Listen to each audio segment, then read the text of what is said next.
देखिए sir, global cues आपने तो पहले ही बता दिया कि हमारे लिए सबसे महत्वपूर्ण रहने वाले हैं, और आपने कल भी ये बात कही थी कि हम ग्लोबल क्यूज पे निर्भर नहीं रह सकते, कब वो हमारा साथ छोड़ दें, पीछे हट जाएं तो कोई भरोसा नहीं है। सर, एक तो इन्फ्लेशन का उनका आंकड़ा हम देख ही रहे हैं 40 साल की ऊंचाई पर है, प्लस वहां के जो फेडरल रिजर्व के एक प्रेसिडेंट है सेंट लुइस के, उन्होंने सर एकदम क्रिप्टोनाइट फेंकने वाला काम किया मार्केट में, ये कह के कि अगले 4 महीने में आप 1 परसेंटेज पॉइंट तक की बढ़ोतरी में देखना चाहूंगा।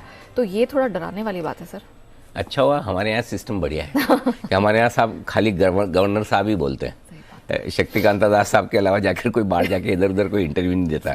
अगर ऐसे देने लगे सब लोग, क्या मतलब, अच्छा चलो मान लिया कि उनको 4 महीने में 1% बढ़ानी है, चलो मान लिया।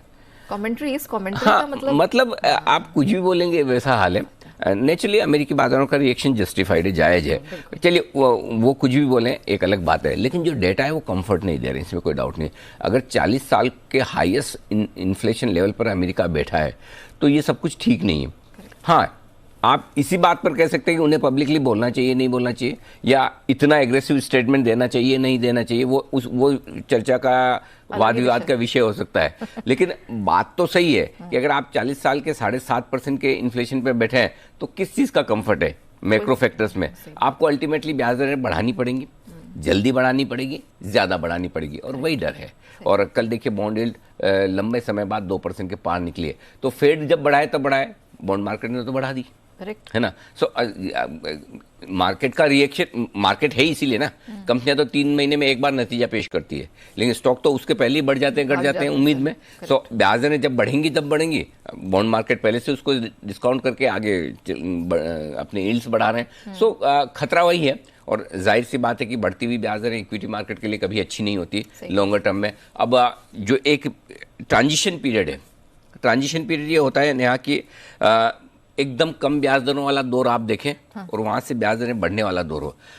कम ब्याज दरें तब होती है जब आपको इकोनॉमी खराब दिखती है, कंपनियों की कमाई नहीं है, माहौल बड़ा खराब है, लिक्विडिटी नहीं है, तब आप कम ब्याज दरें रखते हैं, लिक्विडिटी रखते हैं। बढ़ती हुई ब्याज दरें तब होती है जब आपको लगता है इकोनॉमिक रिकवरी आ रही है, महंगाई बढ़ गई है, कंपनियां अच्छी कमा रही है, इकोनॉमी में मजबूती है। तो एक तरफ जब खराब माहौल है तब आप पैसा डालते हैं, ब्याज दरें कम रखते हैं, फिर धीमे धीमे तेजी होती है, इक्विटी मार्केट उस पर तेजी करते हैं कि नीची ब्याज दरें हमारे लिए अच्छी है। ऊंची ब्याज दरें हमेशा इक्विटी मार्केट के लिए खराब है। लेकिन इसके बीच में जो साल भर 9 महीने का पीरियड होता है वो बड़ा इंटरेस्टिंग होता है। जब भी फेड ब्याज दरें बढ़ाने की सोचता करता है, उसके बाद 9 महीने 12 महीने तक आमतौर पर अमेरिकी बाजार मजबूत रहते हैं, और वो इसलिए रहते हैं कि एक और मैक्रो फैक्टर आपके खराब हो रहे हैं, लेकिन दूसरी तरफ माइक्रो फैक्टर यानी कि कंपनियों की कमाई उस चीज़ की भरपाई करने की कोशिश करती है जो डर आपको बड़े आंकड़े देखकर, महंगाई के और ब्याज दरों के देखकर लगता है, उसके सामने कंपनियों की कमाई आती है। तो ये जो पीरियड होता है 9 महीने 12 महीने का, जिसमें आप अगर कंपनी स्पेसिफिक देखेंगे तो आपको सब अच्छा लगेगा, मैक्रो फैक्टर्स और इकोनॉमी देखेंगे तो सब कुछ खराब लगेगा। तो इस समय बड़ी कश्मकश वाला माहौल होता है, बड़े उतार चढ़ाव वाला माहौल होता है।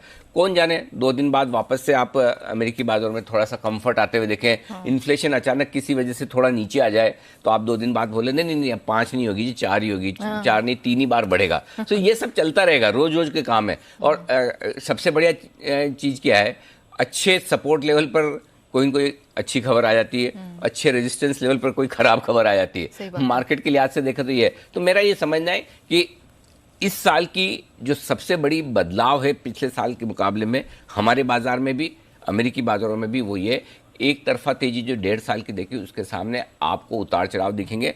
किसी भी वक्त आपको ओवरनाइट मार्केट अचानक से तेजी या मंदी बहुत दिखाते हुए नजर आएंगे। 2-3 दिन अचानक से बढ़िया तेजी भी तो दिखाई है। हाँ, सही बात है। 500 पॉइंट बढ़े भी तो है। बिल्कुल। तो ये चलता रहेगा, ये रोज का काम है। बट हाँ, आपको ये डिसाइड करना है कि आपको क्या करना है। अगर आप मैक्रो फैक्टर्स देख रहे हैं तो सावधानी का वक्त है। अगर आप कंपनी स्पेसिफिक आप सोचते हैं कि किधर भी जाए मुझे क्या फर्क पड़ता है, जिस कंपनी में मैंने पैसा लगाया वो मजबूत है, मुझे फर्क नहीं पड़ता, तो वो आपकी एक अलग कॉल होती है। लेकिन दिक्कत इस मार्केट की एक ही है, बढ़ते सब साथ हैं, घटते सब साथ हैं। कोई पहले गिरता है, कोई बाद में गिरता है, कोई पहले बढ़ता है, कोई बाद में बढ़ता है, फर्क इतना ही, लेकिन चलते हैं एक ही दिशा में।